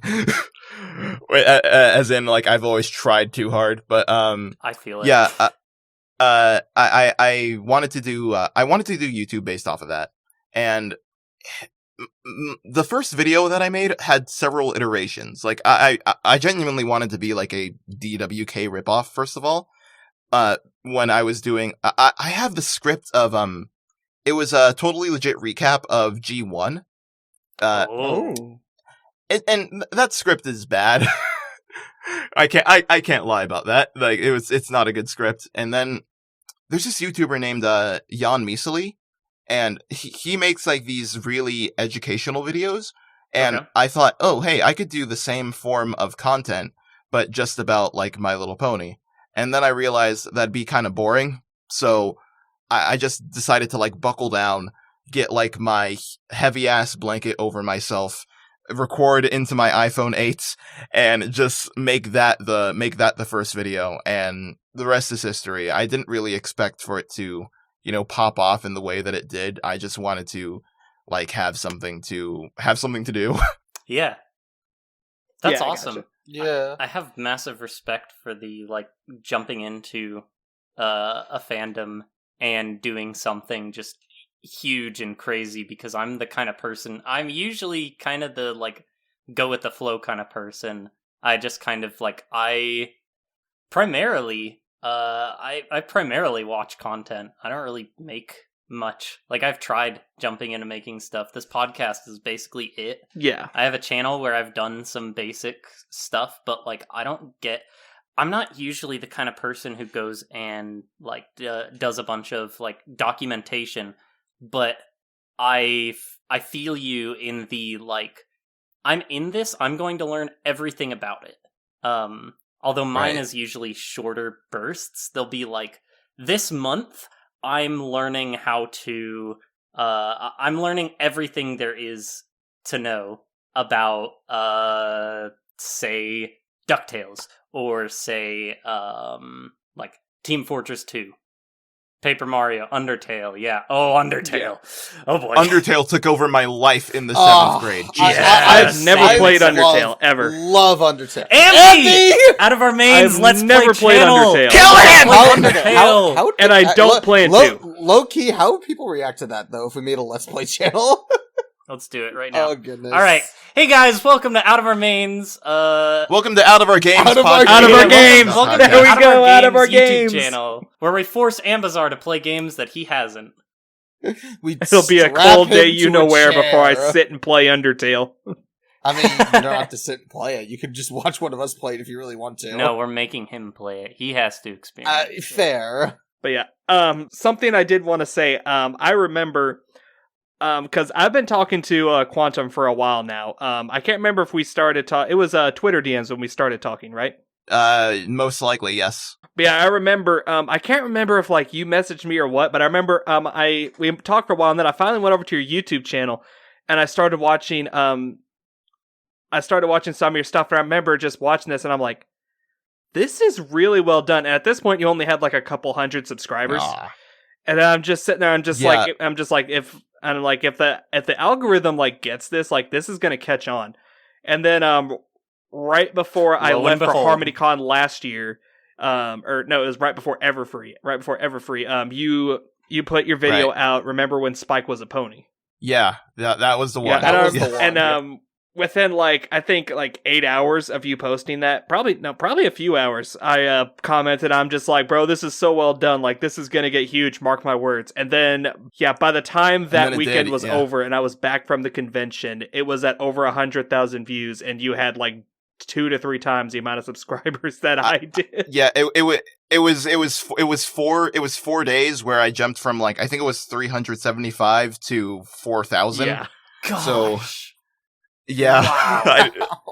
I don't know. Surprisingly, a lot of people in Finland saw it, which is appropriate considering that's where the book came from. Meanwhile, with our podcast, our most viewed thing is a short that got a couple hate comments. Our first hate comment. YouTube shorts are an interesting thing because YouTube pushes them hard. Dude, no, seriously, the first video I made got a few hundred views. The first short I made got well over 1,000, 2,000 views. Yep. And I got no subscribers off of that, which is interesting. Short is 1.1 thousand. Yeah. Yeah, it's such a weird part of the YouTube algorithm that shorts are so effective yet so ineffective at the same time. I think the big reason they're pushed is because I think YouTube sees that as their way of competing with TikTok. Yeah. 100%. When it comes to shorter, more quote unquote mindless content. Yeah. Meanwhile, TikTok is when I at Everfree, I was at a How to YouTube panel with Saberspark and AC Racebest and all of them. And Saberspark was kind of late. It's funny because YouTube is pushing shorts and stuff to compete with TikTok. And TikTok is doing something to try and promote people to basically make longer videos to try and compete with YouTube. And it's can you guys not just stay in your niches? Stay in your lanes, bro. Guys, just kiss already. It's just make TickTube. Do it. No, Take-Two will take over the planet. It's just funny how much, like, corporations are going to copy each other back and forth and back and forth. Yeah. Now, it's not always a bad thing. I would love it if Disney saw the massive success of DreamWorks' few last films and did a film similar in vein to Puss in Boots. I would love that. Please take some pages out of DreamWorks books, Disney. But anyways. Bro, when it comes to, like, quality of the stuff they've made in the last 5 years, DreamWorks is, like, teabagging on Disney right now. It's crazy, isn't it? The thing is, DreamWorks is essentially, like, formed out of spite for Disney. Yeah, like, that's the thing, right? Because, like, okay, so we were talking about this before the podcast, but I've never seen a Shrek movie. Because I think part of the reason is that, like, I just can't watch movies and, like, sit down for them. I don't know. Like, sit down of my own volition. But another reason is that, like, I feel like I've always had some sort of weird disposition towards DreamWorks movies. Wherein, like, they're Disney, but they have more emphasis on, like, celebrities and stuff, and, like, you know, more generic plots. That's just been with movies in general lately. Yeah, but, like, up until recently, I've realized a spike in quality that can't be denied. And yeah, you're right, it is coming from DreamWorks, which I am absolutely befuddled by. Will this make me watch their movies? I don't know, but I'm definitely closer. I'm coming up to your hotel room at HarmonyCon. We're sitting down and we're watching the entire Shrek franchise, except for the one that doesn't exist. We won't watch that one. There's only 3 movies: Shrek 1, 2, and Forever After. And then there's the Puss in Boots movies. Okay, I hate to interrupt the flow we have going on here. This may be a bit too meta, but considering that Maynard has given us the green light over the past few weeks to talk about whatever we want, I have this person that I do not recognize, and they messaged me on Discord just now for the first time, and they said hello, and then they put a gif of Daisy from Super Smash Brothers, and then they just said my Kieran YouTuber. Okay, here's the thing, guys. If you're listening and you're the type of person who goes in a Discord server and sees, like, a content creator that you really like, it is really awesome that to hear that you like stuff that we make. But starting a conversation with us by opening a DM and saying hi, it doesn't really do anything. Like, it can be kind of awkward, uncomfortable because it's hard to, like, respond. Yeah, exactly. Like, the most we can respond with is hello. I love talking to people. I don't shut up. Like, hey, if you see him at HarmonyCon, I'm sure he'd be fine with you approaching him. Don't put that on me. Yeah, no, definitely. Yeah, I don't know about you guys, but I'm, like, very big. Like, I love talking with people. Oh yeah, just in general. But it's interesting. Like, I'm social when I want to be. So you're an ambivert. Ambi? What did you just call me? And no, an ambivert is a mix between an extrovert and an introvert. Not really, because I'm an introvert by default, definitely. But, like, I can be extroverted if I have enough interest, or if I am, like, just forced into that situation. But, like, if someone's messaging me online, I'm gonna be like, yeah, I'm the same way. Yeah, I'm kind of in a similar vein where in general social situations, I am very awkward. I don't understand how to initiate conversations, or, like, I hate, like, parties and that sort of thing. Like, there are times where I'm good with that if I know a lot of people there, or, like, with PonyCon specifically, I find it's a lot easier for me to, like, socialize. But, like, going to a big group gathering where there are groups of people already talking, like, I have tried just, like, walking up and being like, hey, I'm in this conversation now. But then it's just, like, stand there and listen and look back and forth between the people that are talking. Like, all right, this is cool. You guys are talking about people who make, like, pop songs, and you guys are talking about sports ball. Yeah, because like I'm sort of kind of in that same boat where like, okay, if I am in a situation where I need to socialize, I feel like I'm good. Like I'm fairly competent in my ability to talk with people whom I'm not familiar with, but deep down inside, I feel like I never really want to. Yeah. Yeah. I don't know. Maybe part of it is just me being like my mean old self or something. But I don't know. It's like I don't know. Talking to my people or talking to people of my own volition is Talking something to that your is people. Yeah. Oh god. Oh god. I don't know how BronyCon or not BronyCon. I don't know how HarmonyCon is gonna be because like it's like the same situation there. I'm probably gonna engage, but I'm also probably gonna hate myself afterwards. So I don't know. We'll see. You'll figure it out. You'll figure out a balance. The best thing that I do when I feel the most comfortable at a convention, honestly, is following someone around who's been there before. That's what I've been doing at these past 2 conventions. Databyte, actually, he's in the server. He's been on the podcast.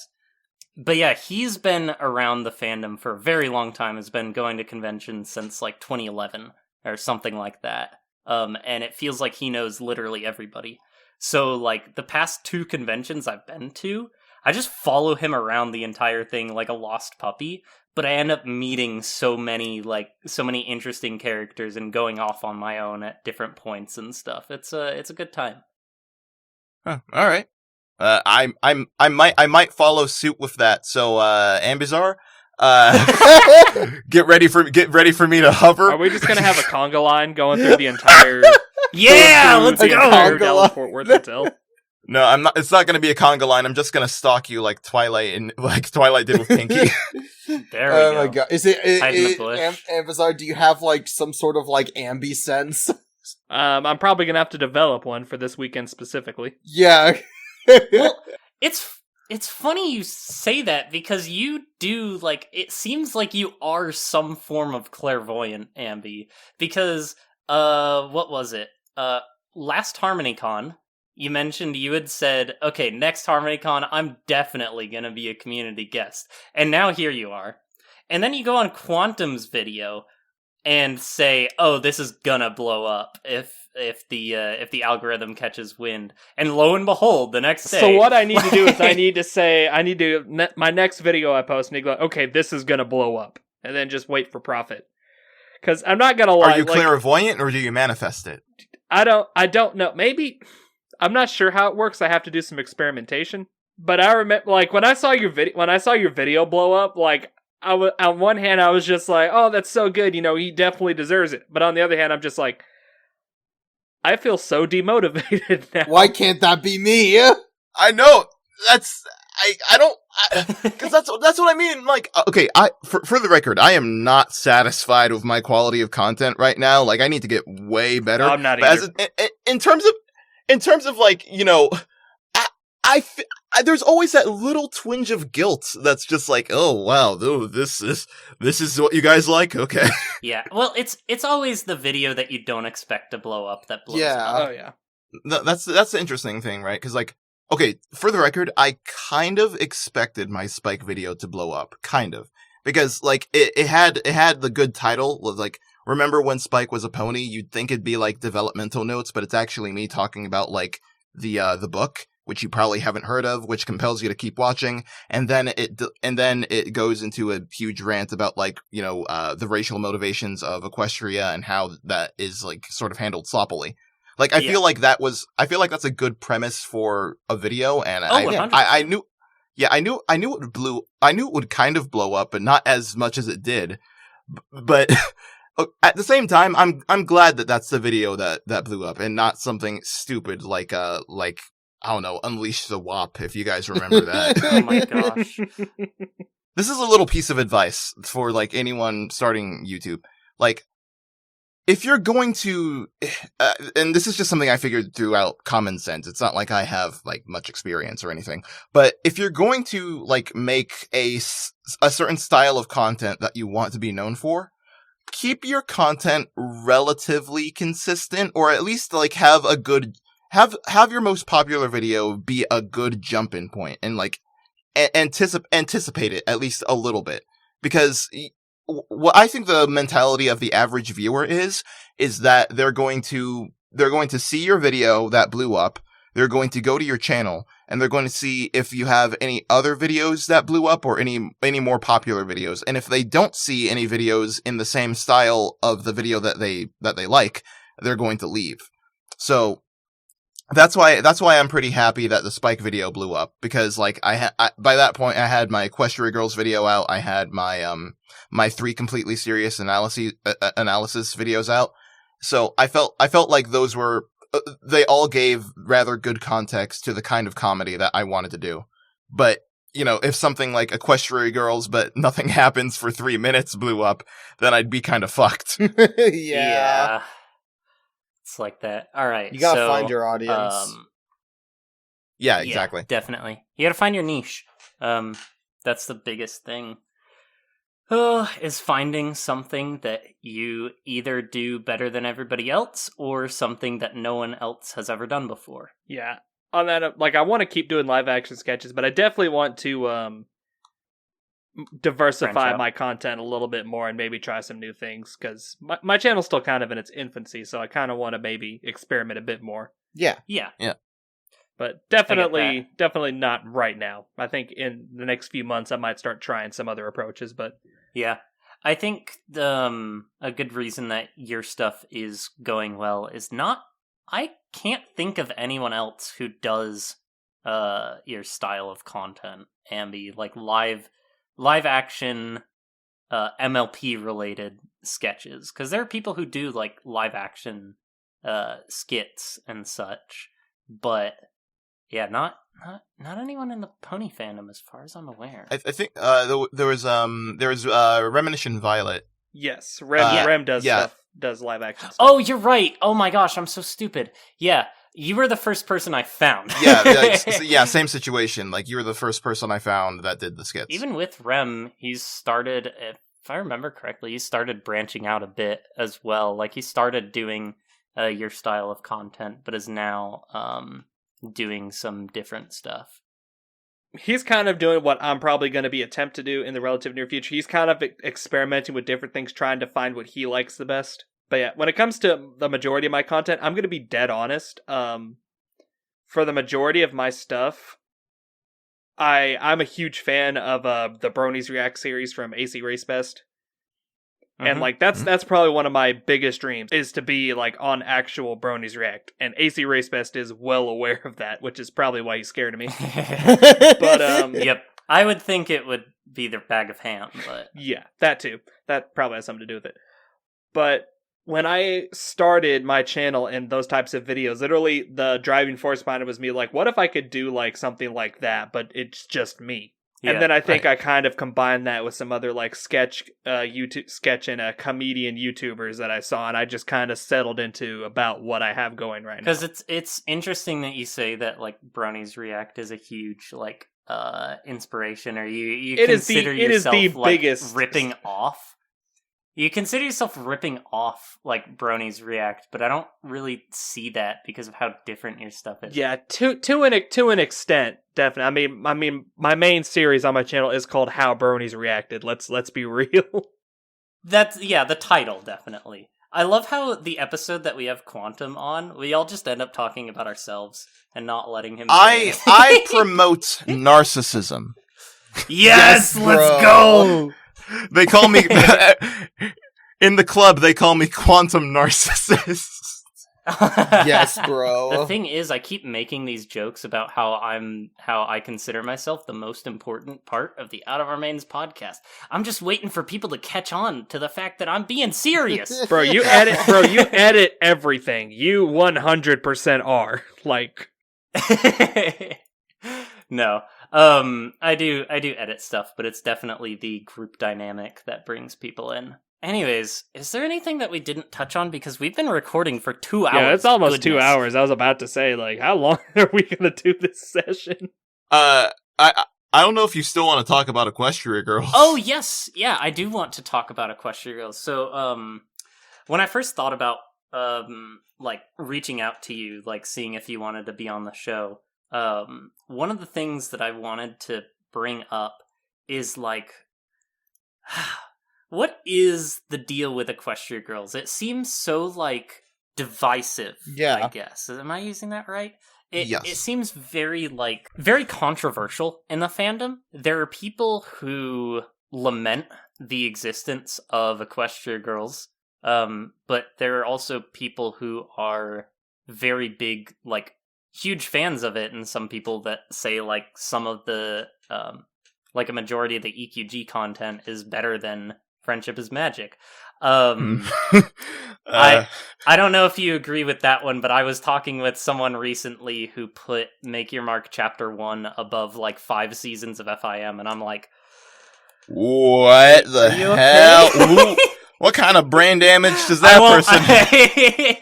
I won't reveal them, but if they're listening, they know. That's the kind of exposure we need out in the open. Like, these people need to be on a list. Yeah. What kind of list? Like, just a watch list? Just a watch list? A hit list. Yeah. My hit list. Your hit list. No, they're a good friend of mine, and despite their bad tastes. Despite how wrong they are. Oh, I feel so bad if they hear this. It's gonna be like, oh. No.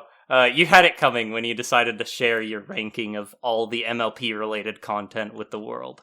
But yeah, so what, like, because I know you're a fan of EQG, you've watched all the EQG stuff. The rest of us have seen the movies at the very least. Yeah. But I don't think any of us are super into it. What like, got you invested in EQG, and what's the main appeal basically, of, like, the why, though? Other things. Yeah, okay, well, first of all, I should say that the movies are definitely the worst part of Equestria Girls. Which like, is wow, because I like the movies. Really? Okay, because, like, there are good moments in the movies, especially, like, Rainbow Rocks and Friendship Games, and, yeah. But, like, generally speaking, like, the first movie is pretty bad, if not, not bad, mediocre. But, like, then again, I'm also speaking from the bad for FIM standards. Yeah, and, like, I'm speaking from the perspective of someone who was, again, 9 when Equestria Girls came out. So, like, that, I'm definitely a lot more lenient on it. But, like, looking back on it now, like, it's definitely, you know, not a good story. It's something that I feel like, it's very, I'm hoping it's gonna do this, or I'm hoping G5 is gonna follow in Equestria Girls' footsteps, wherein it started out pretty mediocre and then incrementally gets better, and then just becomes like, well, should I call it amazing? It definitely, like, you know, very, very high quality. Like, the specials are where Equestria Girls really hits its stride, and yeah, no, that's my stance, because I can just see the gears in your head turning. It's like, if I call Equestria Girls a masterpiece, will I get canceled? Okay, so I need to address something, because this is something that Twitter has ran with. I like Sunset Shimmer. Don't get me wrong, she's my favorite character in, like, all of Friendship is Magic, but the gap between her and Pip is not that big. For the record, might honestly be my favorite main 5 at this point, and I never thought I'd say that after the movie. You know what's weird? I'm in the same boat. I was super big Hitch advocate for the movie. Even, like, I still think he's my favorite character in the comics. In Make Your Mark, he's had a few good one-liners, but, like, he's a very different character, and Pip is the only character, I would say, at least. Maybe people can disagree, but I feel like all the other characters kind of downgraded, but yes, like, Pip, all the other characters have been watered down. Yeah, from the movie to everything else, I feel like Pip shot up. Yeah. Like, she's a much better character in Sorry. Have you guys listened to the My Little Pony podcast? Only the clips that you Yes! posted on. Oh my gosh! I've listened to a couple. I love it. Yeah, I love it. Oh, it's so good. It's great. Like, it provides so much like character depth. Like, I love the first episode. It really sets the scene because like it humanizes Sunny so well, and like actually like her performance there. What was her name? Jenna Warren. Yeah. Sunny's her performance as Sunny there is like so real, and then like going from like Izzy, she sounds incredibly real, and then you get insight on like Posey and the Pipsqueaks, and like, man, I'm really excited for season 2 because like that's a genuinely like really good like 13-minute listening experience. Yeah. My only gripe with them is how short they are. Yeah. Because usually when I listen to podcasts, I listen to them while I'm at work. And I can listen to the entire thing in an hour. So it's like no, I don't know why I forgot to mention that. Yeah, genuinely, like, the podcast isn't anything like crazy. It's like if you're one of those people who's waiting for G5 to turn into Friendship is Magic, the podcast is not that. It's just very cute, very real, and like very well done. I personally think that that's my favorite part of G5 outside of the movie, is that podcast. I think it's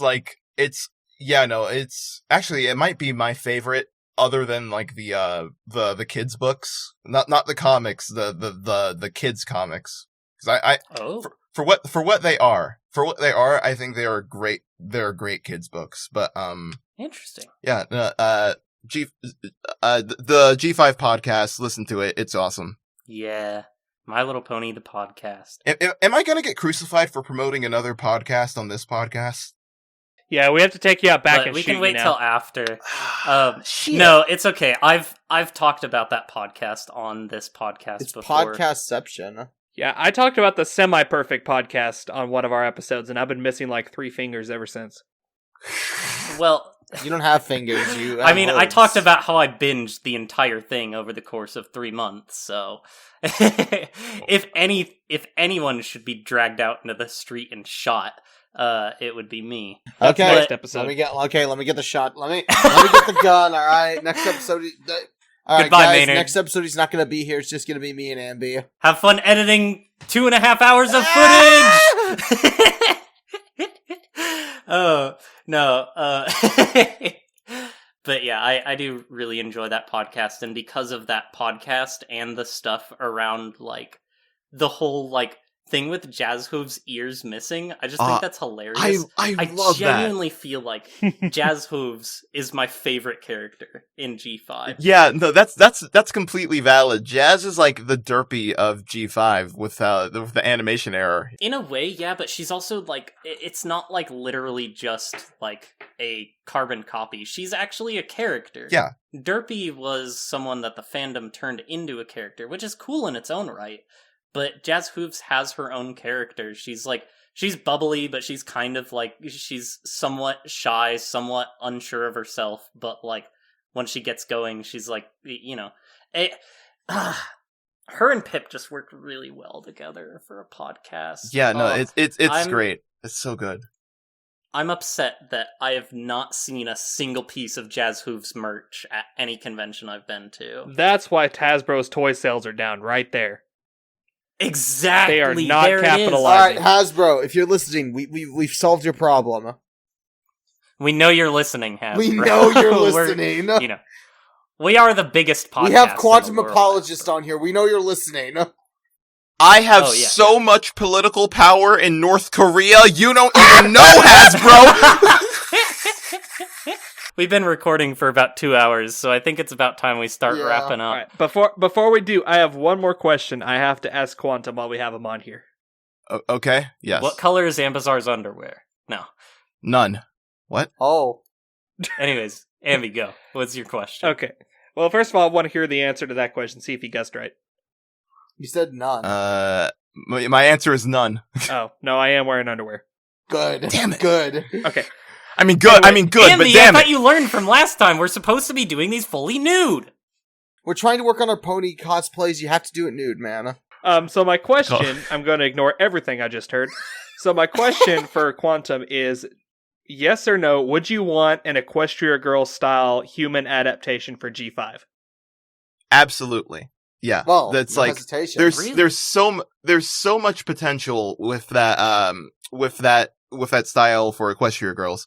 And I feel like okay, I don't know how much nostalgia pandering would be in Equestria Girls G5, but like they already have the comics, they already have Tell Your Tale, they already have Make Your Mark, they already have the podcast. You can go like whole hog on just like all these branches of G5 content. Because G5 is already like so, I wouldn't say disconjointed, but it already has so many ways of like getting people, it already has so many methods of accessibility where like it has many moving parts. Yeah. So like just having Equestria Girls, not only would that satisfy like, well, me, but you know, a lot of other people's desire. Maybe only me, I don't know, but look, maybe I just want to see them go to high school, and maybe I just want to see Sunset Shimmer be a teacher again. You know, it's just maybe a little bit of follow up there. Maybe actually, Equestria. Maybe EQG needs a proper ending. Yeah, hashtag hey, save MLP. Been this... No. Oh my gosh! Yeah, we didn't even talk about that last episode. We brought it up, and I wanted to. It's okay. Yeah, it's too late, and we've been going over 2 hours at this point. Yeah, I think we've about crammed as much in here as we can.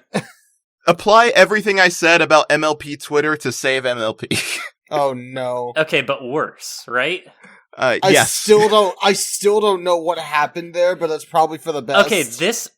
This time after we finish recording, Robert, we'll clue you in on Save MLP. Quantum, if you're able to stick around, you're probably the best person to do this. I'm educated. That I do have a PhD in. You have a PhD in Save MLP. In Save MLP. That's the worst. I mean, PhD I'm blocked by them on I Twitter, feel. so I consider that an achievement. All right. So, anyways, thank you guys so much for listening. So we've got a few things that we do at the end of every episode. One thing we do is we ask a question of the episode, and I think the last question that Ambi asked, I think that's a really good question. Would you like to see an Equestria Girls version of G5, or like an Equestria Girls style spinoff for G5? And tell us how you would want it to go, if you would want it to be 3D, 2D, that sort of thing. Tell us about that. As well as we always have people send us pictures. So right now, the pictures that people sent us last week on Twitter, I believe those were pictures of a gaming console. If anybody submitted that, those will be flashing on screen right now, as well as any fan art that we've received. We've received a good amount of fan art between last episode and this one. That'll be on screen, as well as hey, Quantum, so at the end of every episode, we have people send us on Twitter, like, a picture of some random, like, household item. We've done, game consoles, we've done, like, candles, we've done all sorts of things. What should people send us a picture of on Twitter? Bass guitars. That's very specific. Okay, that's too specific? Then... Send us a picture of a guitar. Okay, no. Okay, no. Send a picture of Colgate toothpaste, if you have it. Specifically, if you have Crest, don't speak to me. It needs to be Colgate toothpaste. I think I heard a gunshot outside my house. Oh, someone really doesn't like Colgate. Crest Master Race is out here tonight. The Crest Master Race. We need to ally with the Sensodyne. We do! Oh, crap! Well, this has been educational. I don't know. This has been something, for sure. Anyways, guys, so if you have a picture of, are we doing toothpaste or are we doing guitars? Toothpaste. Send us a picture of your toothpaste next to a guitar. No, just toothpaste is fine. Oh, wow. I'll follow you back if you do that. I'll follow you if you send a picture of toothpaste next to a guitar. Ooh, Colgate toothpaste next to a bass it's guitar. That easy. Ooh. Yeah, there you go. It's that easy. You just gotta go to Goodwill and find a guitar for really cheap. That's the first thing. Yeah, that's your problem.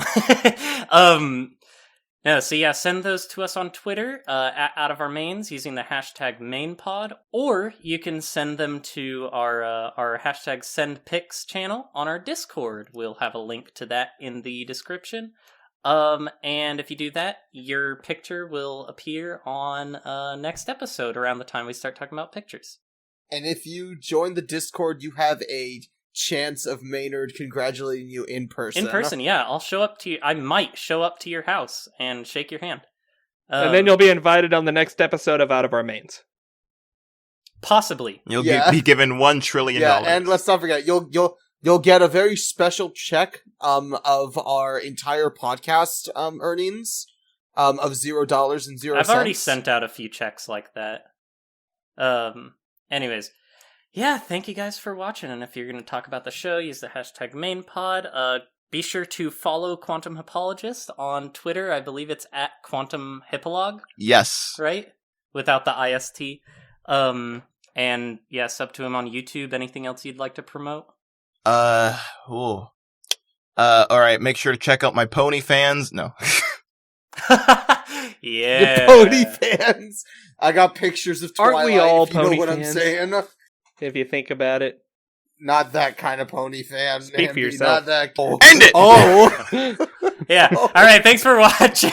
Come say hi to us at HarmonyCon. Come to our panels at HarmonyCon. I'm doing an Out of Our Mains panel with Ambazar, and I'm doing a speedrunning panel with a friend of mine, Coaster. Come to that. Go to Ambazar and Quantum's New Generation of Pony YouTubers panel. Yep, we're Subscribe. also doing a panel where me, Reminiscent, Violet, and Starstrike are basically simping over Misty for half an hour. So go to that too. Do it. Go see that. Go watch that. Anyways, have a good day, everybody. Goodbye.